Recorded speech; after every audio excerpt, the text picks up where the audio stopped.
In my first year of marriage, I wanted out.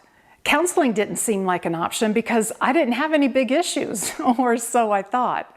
There was one decision I had to make if I was going to stay in this marriage.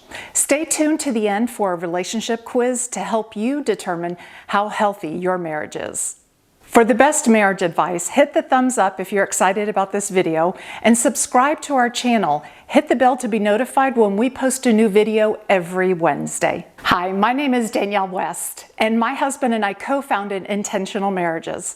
We've led over 100 couples through an incredible marriage curriculum, and I now privately host an online workshop for wives who want to take their marriage to the next level. In this video, my husband and I will share the one decision we had to make in order to make it in our marriage.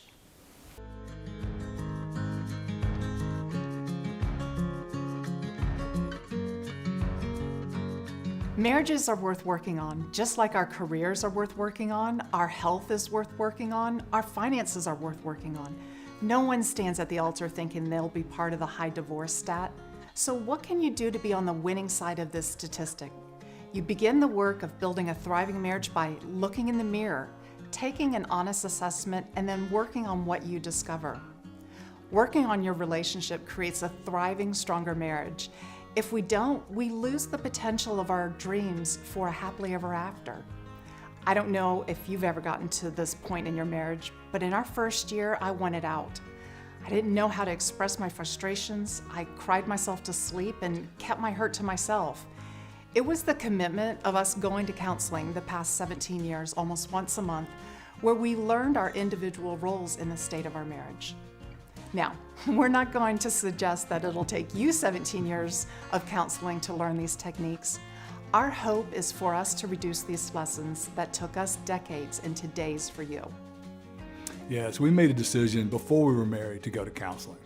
Now, this wasn't necessarily out of being wise, but out of fear. Danielle was afraid of repeating her parents' marriage, and I was afraid of getting divorced again. In my first marriage, I was blindsided when my former wife asked for a divorce.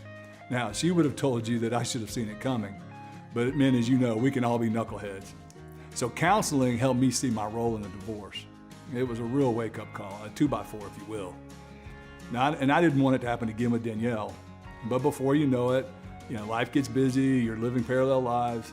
So Danielle and I decided to commit to seeing a counselor on a consistent basis for the rest of our marriage.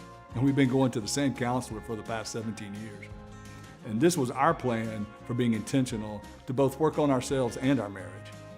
I'll never forget going to counseling with Russ and how I couldn't wait to tell on him and watch our counselor fix him, but that only caused our counselor to work on me instead. Yeah, it only took Danielle a few times to realize it would boomerang back and hit her in the head every time that she wanted our counselor to fix me. It can be easy for us to think to ourselves, if only my husband would, or if only my wife would. We may be tempted to think that working on our spouse is a way of working on our marriage, but it doesn't take long to see that it isn't very effective. Take a listen at what marriage expert Dr. Gary Smalley said on this subject. This is what Gary said. He said, it's a lie to think you can change your spouse. You think you can change them, and you believe that if you change them, you'll be happier. Now, that's the lie. All the research shows it never works with anybody. So I tried changing my wife, and she tried to change me, and I gave up. So after 38 years of marriage, I began the wonderful adventure of working just on me. Dr. Gary Smalley wasn't the first one to recognize this.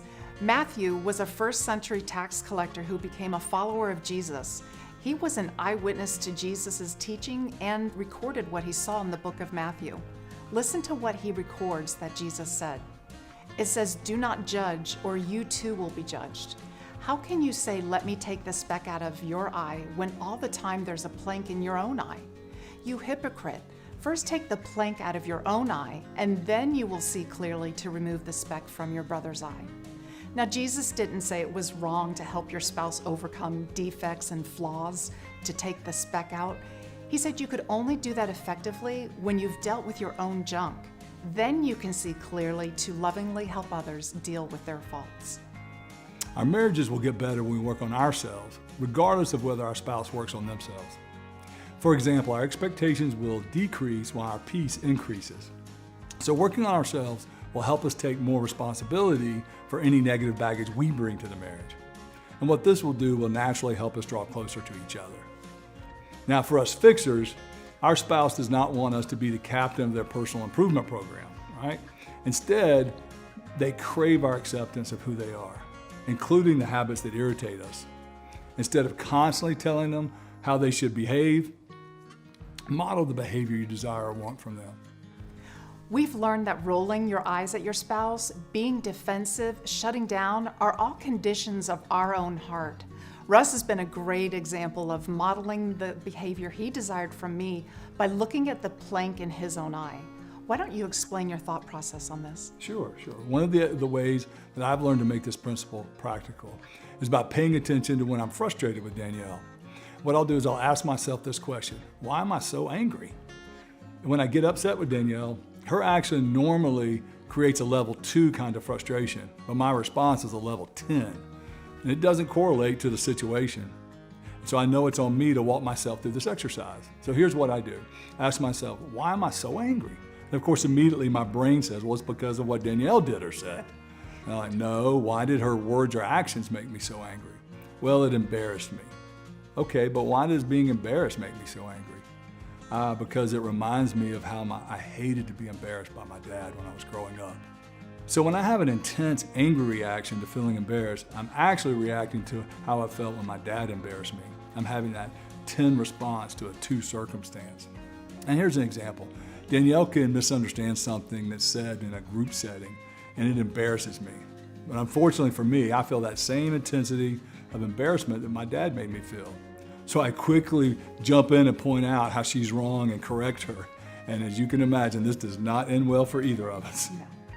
But Russ has modeled paying attention to his emotions really well for me, because I notice being on the receiving end of him being so angry creates an air of defensiveness within me. And most of the time, it's not a natural tendency to be the first one to take responsibility or assume the best of our spouse. But when Russ goes through this exercise on his own, he comes back to our conversation, taking responsibility for the argument, which helps me drop my guard and take ownership for what I could have done differently. And as Reggie Campbell says in his book, Radical Husbands, when there's tension in the marriage, let go of the rope, because we're all trying to win a tug of war. But it's so hard to let go of the rope because I have lots of ideas on how to fix things, especially you, but for some reason you don't appreciate that. Oh yes, how well I know. But seriously, one of Danielle's greatest strengths is she's a great problem solver. She's a true fixer. She's constantly improving situations, which is why she was so successful in the business world. And unfortunately, it's a big challenge in marriage, as we do not appreciate being constantly improved or fixed by our spouse. The truth is that you may feel like your spouse's flaws are log size while yours are only specks, and it's possible that you may be correct. But Jesus warns us not to begin there. The most effective way to change our marriage for the better is to deal with whatever is in our own eye. Changing our marriage begins with a choice to change ourselves. Another principle we've learned is we judge each other harshly, but not ourselves. The only thing I can see are Russ's actions or what he says, but I don't know his intentions. It's why we get so frustrated with each other, because sometimes actions don't reveal the true intentions. Yeah, here's an example of a big fight we had the first year of marriage. It was late one Friday afternoon, and we had a wonderful date planned that night. And a friend of mine that I hadn't spoken to in a long time called me and wanted to know if I wanted to go to the local high school football game. But I told him I couldn't, but hoped that he had a great time. Then Danielle, on her way home, called me, and I told her about my friend's conversation. Well, her response was, well, I hope you have a great time. And I immediately got angry and had a very negative reaction, because I assumed that she thought I wanted to go to the game with him instead of the date with her, when actually she was trying to be kind and putting me ahead of herself. So I incorrectly judged her intentions based on her actions. Now, our spouses can't read our minds. It's important that we assume the best, that we ask clarifying questions, and we coach each other on what we desire or want. And we're going to talk more about coaching each other in session 3. Before we talk about baggage, let me add one point. These principles apply for all marriages.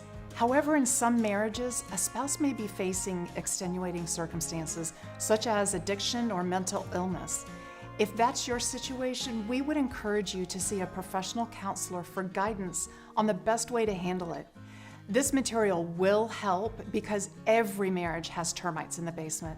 But in addiction is a fire in the kitchen. The house will burn down if you're only focusing on the termites in the basement. That's a great point. Now let's talk about baggage.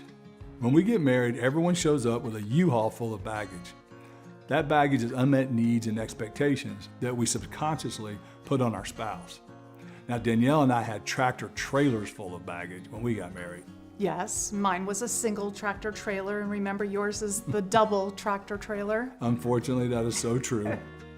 Now, a marriage counselor shared a stat with us when we were engaged. If you take the percentage of couples that get divorced and combine that with the percentage of couples that never get divorced but never have a healthy marriage, he believes that combined percentage is 85 to 90%. So he asked us why we thought we would be in the 10 to 15% of long-term healthy marriages. And if we weren't scared before, we certainly were now. So the answer on how to be in the 10 to 15% club is to be intentional. It's not just going to happen because we were made for each other. Our pastor, Andy Stanley, did a great 4-part series called Staying in Love, which we highly recommend. And I love his tagline for the series. He says, it takes a pulse to fall in love, but it takes a plan to stay in love. So what's your plan? If your objective is to change your spouse, you will be frustrated. If you're willing to look at yourself, though, and see how you can be a better husband or wife, then your marriage will get a lot better. And a plan can be as simple as just showing up over the next few weeks. Ask curious questions of each other and discuss the content. We are so glad you're here. Unless you're willing to look in the mirror at your own flaws, you will always be pointing the finger at your spouse. This one decision was humbling for me, but it took the pressure off my husband. No one wants a spouse who is head of their personal improvement committee. Take this relationship quiz to learn how you can better connect with each other. And if you like that quiz, check out this next video of more assessments to help you understand each other's motivations. Remember, to have an extraordinary marriage, be intentional.